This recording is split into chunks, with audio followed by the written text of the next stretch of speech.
गीता की 11 मोटिवेशनल बातें आपका जीवन बदल देगी। गीता में श्री कृष्ण कहते हैं, क्रोध का त्याग कर दे।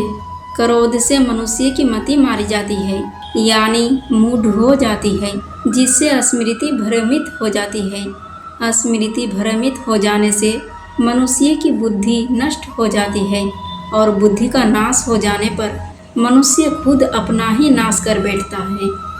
मृत्यु से भी बढ़कर है मृत्यु का भय। ना कोई मरता है और ना ही कोई मारता है, सभी निमित्त मात्र है। सभी प्राणी जन्म से पहले बिना शरीर के थे, मरने के उपरांत वे बिना शरीर वाले हो जाएंगे। यहाँ तो बीच में ही शरीर वाले देखे जाते हैं, फिर इनका शोक क्यों करते हो? कोई भी अमर जरी खाकर पैदा नहीं हुआ है।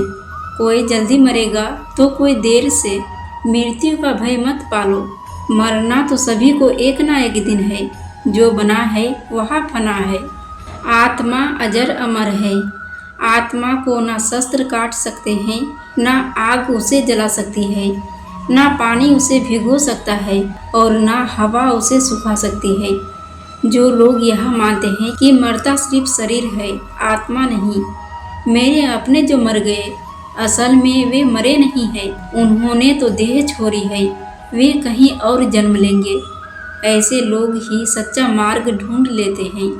कोई हमारा अपना नहीं है। गीता में श्री कृष्ण अर्जुन से कहते हैं कि हे अर्जुन, तेरे और मेरे कितने ही जन्म हो चुके हैं। आज जिसे तू अपना समझ रहा है, वे पूर्व जन्म में तेरे नहीं थे। मेरे और तेरे बहुत से जन्म हो चुके हैं। मैं उन सभी जन्मों के बारे में जानता हूँ, लेकिन तू नहीं जानता। कर्मवान बनो, आस्थावान नहीं। कर्म पर ही तुम्हारा अधिकार है, लेकिन कर्म के फलों में कभी नहीं। इसलिए कर्म को फल के लिए मत करो और ना ही काम करने में तुम्हारी आसक्ति हो। जिसका मन अपने वश में है, जो जितेंद्रिय एवं विशुद्ध अंतकरण वाला है और संपूर्ण प्राणियों का आत्मा रूप परमात्मा ही जिसका आत्मा है, ऐसा कर्म योगी कर्म करता हुआ भी लिप्त नहीं होता। कर्मों में कुशलता को ही योग कहते हैं। नरक का द्वार, काम, क्रोध तथा लोभ, ये 3 प्रकार के नरक के द्वार होते हैं।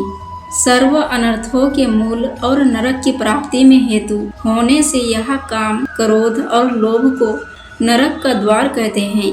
आत्मा का नाश करने वाले अर्थात उसको अधोगति में ले जाने वाले हैं। इसलिए इन तीनों का त्याग देना चाहिए। व्यर्थ की चिंता छोड़ वर्तमान में जियो। क्यों व्यर्थ की चिंता करते हो? किससे व्यर्थ डरते हो? कौन तुम्हें मार सकता है?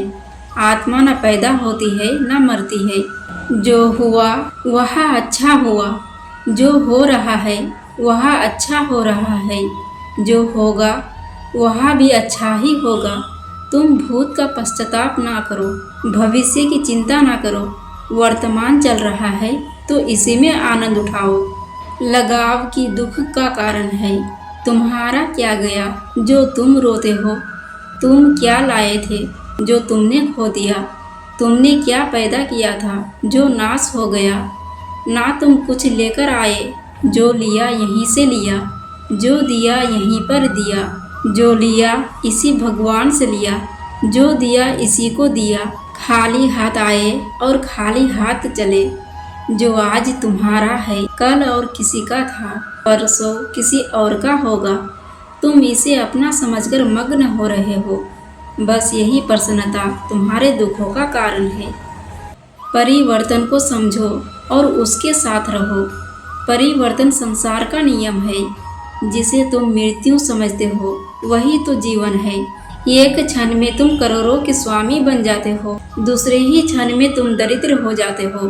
तेरा मेरा छोटा बड़ा अपना पराया मन से मिटा दो, फिर सब तुम्हारा है, तुम सबके हो। ना यह शरीर तुम्हारा है और ना तुम इस शरीर के हो।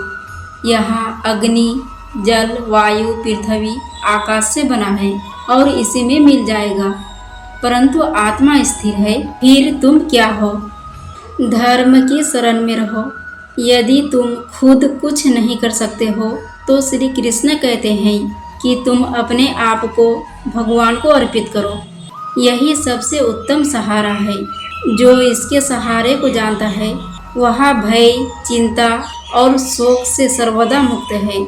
जो कुछ भी तू करता है उसे भगवान को अर्पण करता चल। ऐसा करने से सदा जीवन मुक्त का आनंद अनुभव करेगा। सारे धर्मों का त्याग कर मेरी शरण में आओ। विश्वास। मनुष्य अपने विश्वास से निर्मित होता है। जैसा वह विश्वास करता है वैसा वह बन जाता है। सदैव संदेह करने वाले व्यक्ति के लिए प्रसन्नता ना तो इस लोक में है और ना ही परलोक में। जो कोई भी व्यक्ति जिस किसी भी देवता की पूजा विश्वास के साथ करने की इच्छा रखता है तो मैं उस व्यक्ति का विश्वास उसी देवता में दृढ़ कर देता हूँ।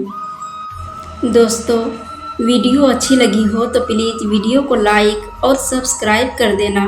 फिर मिलेंगे दोस्तों अगली वीडियो के साथ। तब तक के लिए जय श्री कृष्णा।